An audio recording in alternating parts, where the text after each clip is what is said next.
എൻ്റെ എല്ലാ പ്രിയപ്പെട്ട കൂട്ടുകാർക്കും സ്മിതൂസ് വേൾഡിൻ്റെ പുതിയ വീഡിയോയിലേക്ക് സ്വാഗതം. എല്ലാവരും സുഖമായി സന്തോഷമായും ഇരിക്കുന്നല്ലോ. ഇന്ന് ഞാൻ വന്നിരിക്കുന്നത് നല്ലൊരു കപ്പപ്പുഴുക്കിൻ്റെ റെസിപ്പിയുമായിട്ടാണ്. കപ്പയൊക്കെ കിട്ടുമ്പോൾ തീർച്ചയായും ഇതൊന്ന് ട്രൈ ചെയ്ത് നോക്കണം. വളരെ ടേസ്റ്റി ആയിട്ടുള്ള ഒരു പുഴുക്ക് തന്നെയാണ്. എന്നാൽ ഇതെങ്ങനെയാണ് നമുക്ക് നോക്കിയാലോ. അതിനായിട്ട് ഞാൻ കപ്പ എടുത്തിട്ടുണ്ട്. നമുക്ക് ആവശ്യമായിട്ടുള്ളത് എന്തുമാത്രം കപ്പയാണോ അതിനനുസരിച്ചുള്ള കപ്പ എടുക്കുക. അതിനെ ചെറിയ കഷ്ണങ്ങളായിട്ട് മുറിച്ചെടുക്കണം. ഞാൻ ഈ കാണിക്കുന്ന പോലെ തന്നെ അതിനെ ഒന്ന് മുറിച്ചെടുക്കുക. നീളം കുറച്ച് വലിപ്പത്തിൽ തന്നെ മുറിച്ചെടുക്കണം. എന്നിട്ട് കഴുകി വൃത്തിയാക്കി നമുക്കിതിനെ വേവിക്കാൻ വെക്കാവുന്നതാണ്. സാധാരണ കപ്പപ്പുഴുക്കൊക്കെ എങ്ങനെയാണ് തയ്യാറാക്കുന്നത് അതുപോലെ തന്നെ നമുക്ക് വെക്കാം. ഞാൻ അടുപ്പത്തേക്ക് മൺചട്ടി വെച്ചു. അതിൽ വെള്ളം ഒഴിച്ചു കൊടുത്ത് ഈ വെള്ളത്തിലേക്ക് ഞാൻ കപ്പയും കൂടെ ചേർത്ത് കൊടുത്തിട്ടുണ്ട്. എന്നിട്ട് നമുക്കിതിനെ വേവിക്കാൻ വെക്കാവുന്നതാണ്.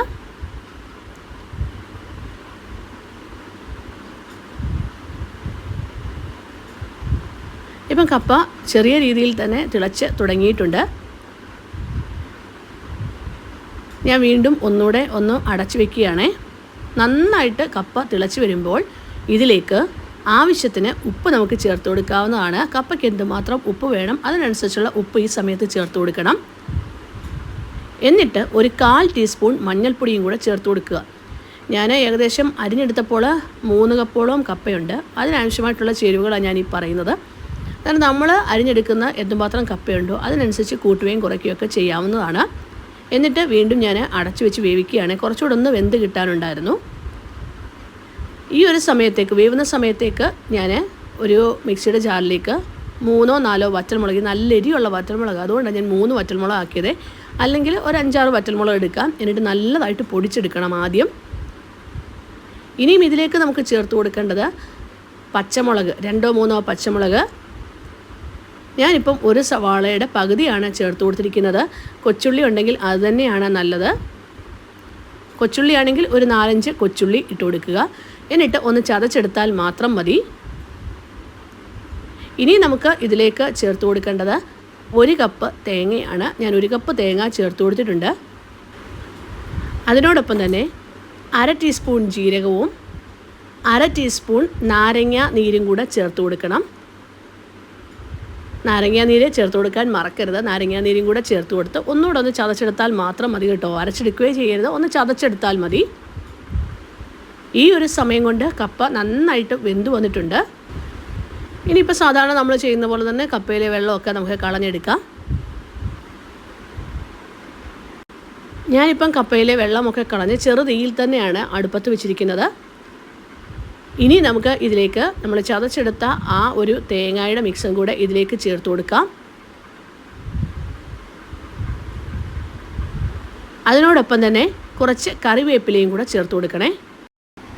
ഇനി നമുക്ക് ജസ്റ്റ് ഇതിനകത്തൊന്ന് യോജിപ്പിച്ചെടുക്കുക മാത്രമേ ചെയ്യാവൂ. ഒട്ടും കുഴച്ചെടുക്കരുത് കേട്ടോ.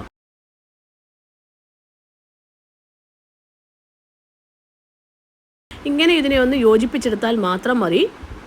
നാരങ്ങാനീര് കുറച്ചുകൂടെ വേണമെങ്കിൽ നോക്കിയിട്ട് മാത്രം ചേർത്ത് കൊടുക്കുക.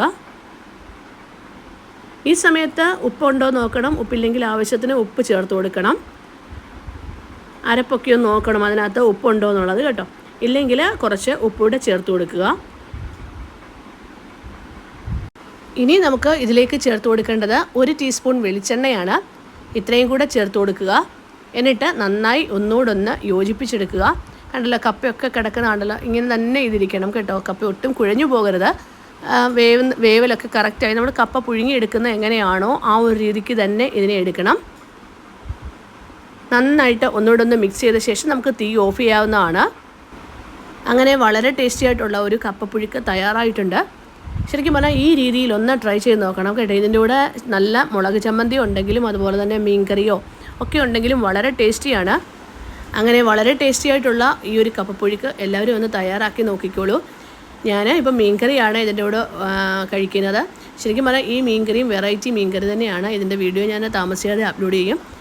ഇന്നത്തെ എൻ്റെ വീഡിയോ എല്ലാവർക്കും ഇഷ്ടമായെങ്കിൽ ഒന്ന് ലൈക്ക് ചെയ്യാനും ഷെയർ ചെയ്യാനും സബ്സ്ക്രൈബ് ചെയ്യാനും മറന്നു പോകല്ലേ. Thank you for watching.